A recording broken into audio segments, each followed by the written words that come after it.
It's worked. It's never stopped working. It still works. It will get you as lean as you want if you know what you're doing. Most people don't know what they're doing, so that's what this course is all about, to teach you how to do it properly. And why, if you just do intense exercise, that you're most likely going to reach a sticking point where you have 10 to 15 to 20 pounds to lose. And I'll explain to you why that's the case here in a sec too.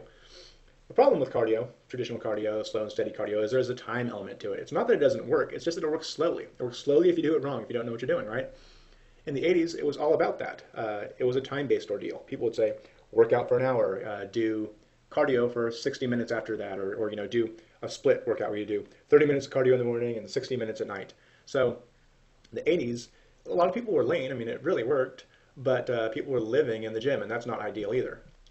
Now, the cool thing was in the 90s, high-intensity interval training was introduced, and this took a traditional cardio routine, but mixed in sprints with it. So, like, instead of 60 minutes on a treadmill, it would be 30 minutes, but it'd be 30 seconds of sprinting followed by like a minute of walking, followed by 30 seconds of sprinting, a minute walking, and this was a way to compress the same amount of calories into a shorter workout. Now, or actually in the 2000s, marked the decline of traditional cardio altogether. So people started to get away from getting on the cardio machines and jogging and things like that, and began to get more into body weight circuit training, kettlebells, metabolic resistance training, that Olympic lifting that you see. And all that stuff works, but just like cardio is not perfect, like slow and steady cardio takes a long time. Well, the problem with intense training is it doesn't get the job done all the way, typically. These days, in 2010, now we're in 2012, but in the 2010s, it's all about removing the time element completely. So people are saying that instead of doing this 30-minute session that you're doing, you're going to burn all those calories and more in this 10-minute, really intense session. It's going to hurt, but it's going to work for you, right? And what they stress is not to focus on the calories burned during the workout, but the calories burned after the workout. Let me ask you this. How many calories are burned after a workout? I mean, do you know? I didn't know until recently. Even though people would say that, they'd be like, oh, you'll burn all these calories after the workout. I really didn't know. Well, there's a study that came out recently that suggests it's possibly a lot less than you've been led to believe. And what they found, examining several studies dealing with the afterburn effect, is that the afterburn effect accounts for 6 to 15% of the total calories burned during the exercise. So let me put that to you in real terms. A cardio workout that burns 700 calories would be more towards the low end of the spectrum, the 6%. So 6 to 15%. The 15% is more the intense type of workout, right?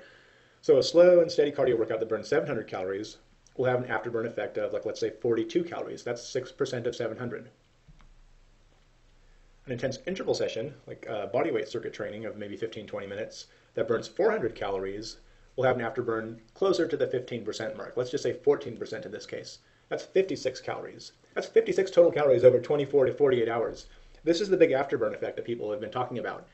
And this is why people are reaching fat loss sticking points, why people are having a tougher time than ever getting lean, because, man, the interval session hurts, they're sweating, they're breathing hard, all that good stuff, but burning 56 calories. So the calories burned during the actual exercise are what matters most. But then, what type of exercise burns the most calories at the fastest rate? I've been studying this stuff like crazy. This is the one thing I've been obsessed over because in the past I was more on the, into the high intensity interval training followed by steady state cardio, but is that the best? Well, maybe. But the problem with intense training, doing it too often, is there's a ceiling. You cannot do an unlimited amount of intense training. The body will shut down. So even if you enjoy doing like body weight circuit training or kettlebells, that sort of thing, at some point your body just can't do any more of it. Now, what if you have 10 pounds of fat to lose, but your body can't do any more of the exercise that got you there? Well, that's where I highly recommend cardio and a strategic cardio program. Because the time element needs to come back into play. You can't just shortcut the time element completely. Otherwise, you will reach a fat loss sticking point like I talked about. And voila, visual impact cardio. At the end of these videos, they're always talking about their product, right? Well, I'm not going to talk that much about it because I want you to read the page down below. At the bottom, there's an order button. It's $47. I believe it's by far the most advanced cardio program on the planet. And I can say that with confidence because everybody is bashing cardio right now. But like I said, the reason why people are getting sticking points are they're relying way too much on the afterburn effect. and just hoping something great will happen after the workout. So instead of hoping something great will happen after the workout, why don't you read the page down below, and I will teach you how to burn fat during the workout, get as lean as you desire. This program works like crazy. I've already used it on a couple people, and I've used variations of it for years, but I've just perfected that. So anyways, if you're a early adopter, forward thinker,